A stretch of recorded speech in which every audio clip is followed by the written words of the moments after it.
Hai semuanya, Menteri Koordinator Bidang Kemaritiman dan Investasi Bapak Luhut Binsar Panjaitan pernah berkata, tidak akan ada satu negara maju pun, ya let me repeat ya, tidak ada satu negara maju pun di dunia ini yang akan menarik kamu untuk jadi negara maju.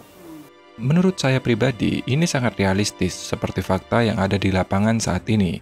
Misalnya nih, saat Cina mulai maju dalam sektor industri dan bisa bersaing dengan negara-negara maju termasuk Amerika, Cina kemudian selalu diusik dalam berbagai hal, mulai dari sanksi, diskriminasi produk, dengan dikenakan pajak tambahan jika ekspor ke negara mereka.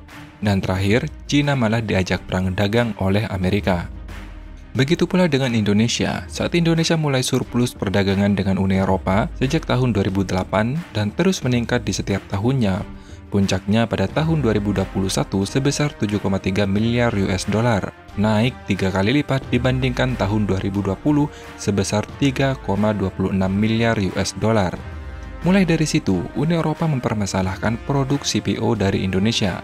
Mulanya, Uni Eropa mengesahkan proposal bertajuk Laporan Usulan Penunjukan Parlemen Eropa dan Dewan Promosi Penggunaan Energi Baru Terbarukan pada tahun 2018. Proposal tersebut menghapus dan tidak lagi menganggap produk biodiesel atau bahan bakar yang berasal dari makhluk hidup dan tanaman seperti kelapa sawit sebagai sumber energi terbarukan. Dengan kata lain, penjualan serta penggunaan produk sawit Indonesia di Eropa akan semakin terbatas. Kemudian Uni Eropa pada tanggal 16 Mei tahun 2023 resmi mengesahkan Undang-Undang Deforestasi atau yang dikenal dengan EUDR. Larangan ini bukan hanya berdampak pada produk sawit, tapi juga produk-produk lainnya seperti kopi, karet, kayu, dan kakao.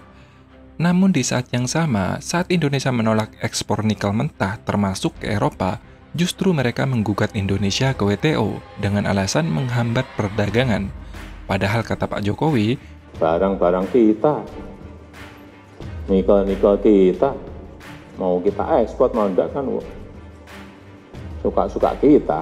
Namun Uni Eropa tetap kekeh dan menggugat Indonesia ke WTO dan puncaknya pada tanggal 17 Oktober 2022, Indonesia dinyatakan kalah. Sekali lagi ini menunjukkan bahwa negara maju memakai standar ganda untuk tetap mendominasi dan tidak membiarkan negara berkembang itu untuk maju. Tak puas dengan itu, Uni Eropa mencoba menekan Indonesia lagi dengan produk lain. Sejak 2006, Indonesia telah melakukan kebijakan biofuel seiring dengan upaya Indonesia mengurangi konsumsi bahan bakar fosil, serta mendorong penggunaan energi baru terbarukan, dan menciptakan biodiesel bahan bakar nabati yang disebut dengan B35. Karena harganya masih cenderung mahal nih dibandingkan bensin yang biasa, maka Indonesia memutuskan untuk mengekspor ke negara lain termasuk Uni Eropa.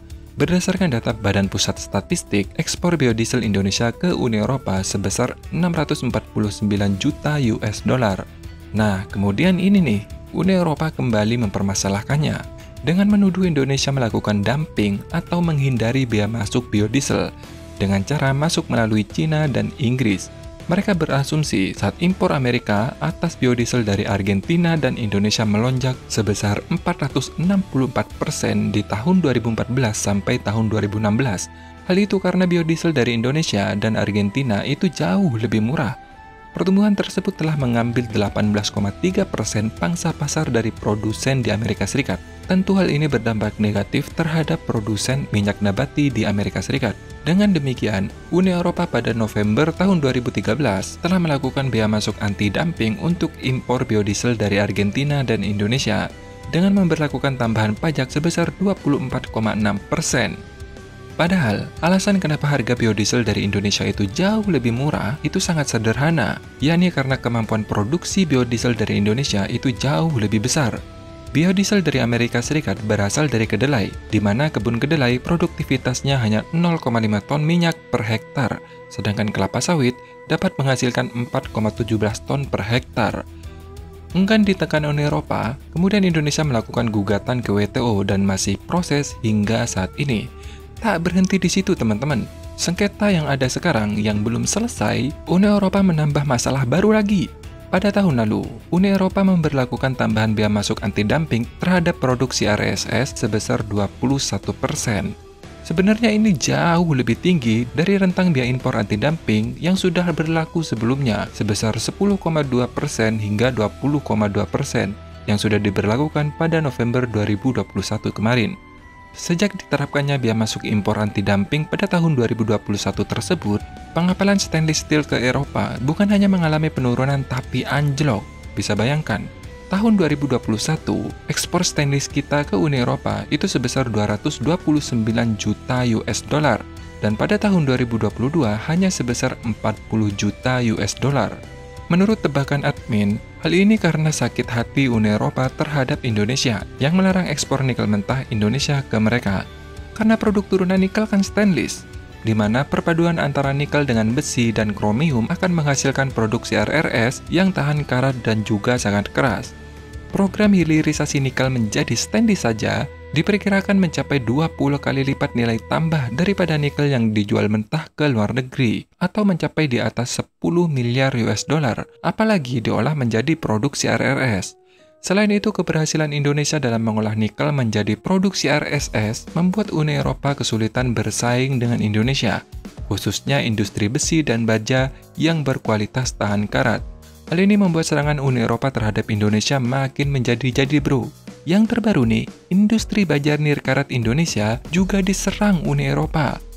Serangan Uni Eropa ke Indonesia kali ini tidak main-main bro, yakni langsung ke titik jantung industri andalan Indonesia. Uni Eropa mengenakan biaya masuk penyeimbang atau BMP atas baja nirkarat asal India dan Indonesia.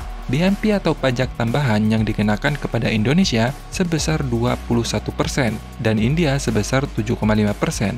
Lalu BMAD yang dikenakan Uni Eropa ke Indonesia sebesar 10,2 sampai 31,5% sejak 2021. Mereka beralasan dengan hal yang sama, bahwa Indonesia telah menerima subsidi dari pemerintah Cina. Pasalnya, Tiongkok mendirikan perusahaan baja di tanah air, seperti itu. Perlu diketahui, kenapa mereka terusik dengan kemajuan industri baja di Indonesia? Karena Uni Eropa merupakan produsen baja terbesar kedua di dunia setelah Cina. 5 anggota Uni Eropa yang merupakan produsen baja terbesar adalah Jerman, Italia, Prancis, Spanyol, dan Polandia. Menurut The European Steel Association, industri besi dan baja menempati urutan ketiga dari nilai produksinya dibandingkan dengan sektor lain. Nilainya mencapai 132 juta euro pada tahun 2020. Ini menunjukkan industri baja di Eropa menjadi tulang punggung perekonomian, lantaran terkait erat dengan berbagai sektor industri seperti otomotif, konstruksi, elektronik, dan energi terbarukan. Akibat kebijakan Uni Eropa ini, potensi kerugian Indonesia ditaksir mencapai ratusan miliar US dollar bro.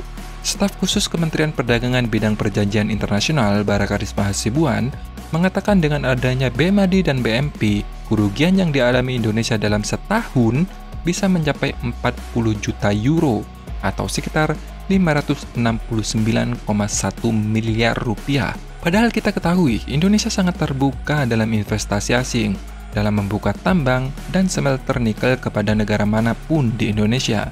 Namun yang terjadi, memang tidak banyak negara-negara dari Eropa yang berminat membuka smelter nikel di Indonesia, dan hanya didominasi oleh negara-negara Asia saja, seperti Cina, Jepang, dan Korea Selatan.